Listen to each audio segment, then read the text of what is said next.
13 শ্রেণীর ব্যক্তির সঙ্গে আজকে আমরা পরিচিত হব।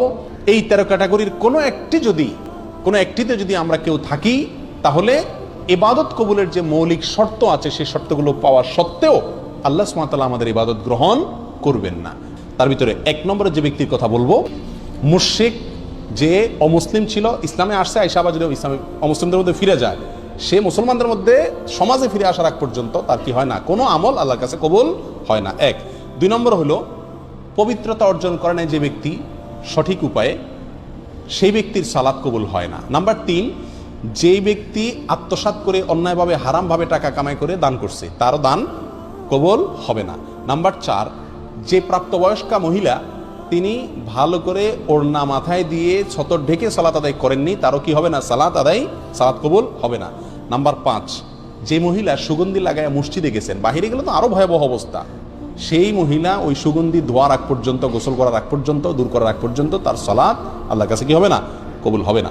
নাম্বার 6, ওই ইমাম যিনি মানুষের ইমামতি করলেন অথচ মুসল্লিরা তার উপরে ন্যায়সঙ্গত, যুক্তিসঙ্গত বা শরীয়তের দৃষ্টিতে কোনো কারণে অসন্তুষ্ট।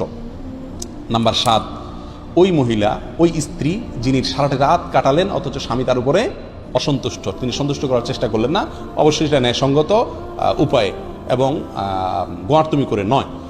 নাম্বার 8, ওই কৃতদাস যে মালিকের অনুমতি ছাড়া ভেঙে গেছে, অথবা ওই দুই ভাই নিজেদের ভিতরে ঝগড়াঝাটিতে, মারামারিতে, কাটাকাটিতে লিপ্ত। নাম্বার 9, ওই কপাল পোড়া যে নবী সাল্লাল্লাহু আলাইহি সাল্লামের শহর মদিনাতে অশান্তি সৃষ্টি করে অথবা অশান্তি সৃষ্টিকারীকে জায়গা দেয়, মদিনা শহরের পবিত্রতা নষ্ট করে।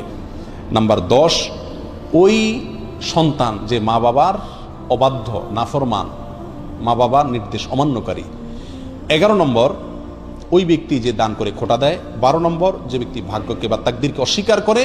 আর 13 নম্বর, ওই শাসক যিনি আল্লাহর বিধান অনুযায়ী তার প্রজাদেরকে পরিচালনা করেন না।